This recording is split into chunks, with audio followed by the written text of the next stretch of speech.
What is rafflesia arnoldii? Let me tell you about rafflesia arnoldii, also known as the corpse flower. It's not your typical flower, that's for sure.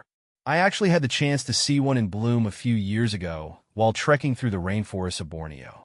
It was massive, easily the size of a car tire, with these deep red, fleshy petals. But the smell, wow! It reeked like something rotten, which is why they call it the corpse flower. It wasn't exactly pleasant, but it was definitely a unique experience. Rafflesia arnoldii versus Amorphophallus titanum. When I compared Rafflesia arnoldii with Amorphophallus titanum, I found the Rafflesia's fleeting but intense stench to be surprisingly unique compared to the Amorphophallus's less overpowering odor that lingers longer, though both plants are fascinating in their own right. Rafflesia arnoldii versus Cantlii. Rafflesia arnoldii's massive bloom struck me with awe due to its rare and dramatic appearance, while Cantlii, though still impressive, felt less overwhelming with its more subtle bloom and fragrance, making Rafflesia the clear standout in my garden experience. Where does Rafflesia arnoldii grow? I wouldn't say I've explored every inch of Southeast Asia, but based on my travels, Rafflesia arnoldii seems to favor the rainforests of Sumatra and Borneo. That's where I spotted the one I mentioned, deep in the humid jungle. The thick foliage makes it a bit of a challenge to find, but it's rewarding when you finally stumble upon this giant flower.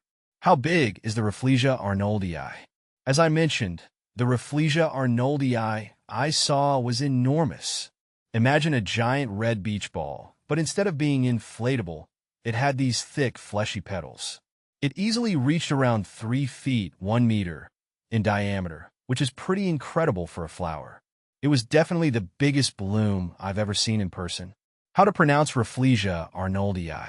Pronouncing Rafflesia arnoldii can be a bit challenging at first, but it's typically pronounced as Rafflesia.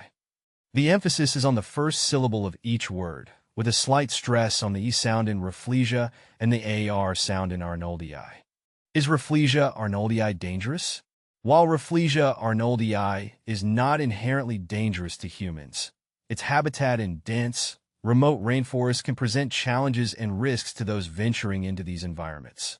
Additionally, the foul odor emitted by its flowers, often described as resembling rotting flesh, can be unpleasant to some people. What does the Rafflesia arnoldii eat?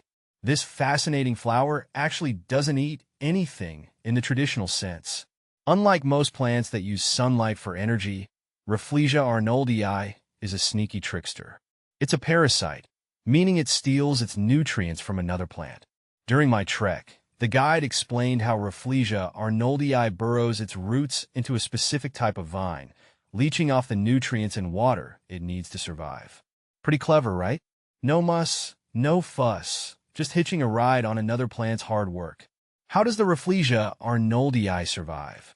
The Rafflesia arnoldii survival strategy is all about being a sneaky opportunist. Remember that pungent smell I mentioned? That's actually key to its whole plan. Since it can't make its own food, it relies on its host vine for everything. But it can't just grab nutrients whenever it wants.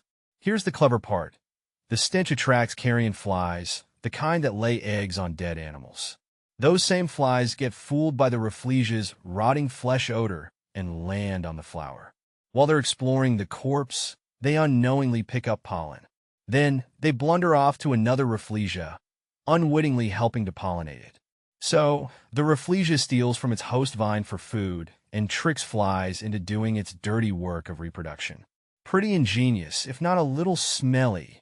What insects pollinate the Rafflesia arnoldii?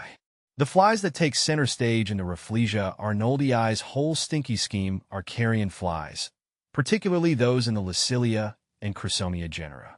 These are the same kind of flies you might see buzzing around dead animals.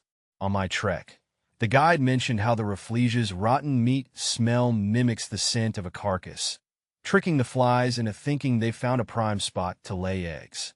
It's a bit of a gross trick, but it seems to work for this fascinating flower.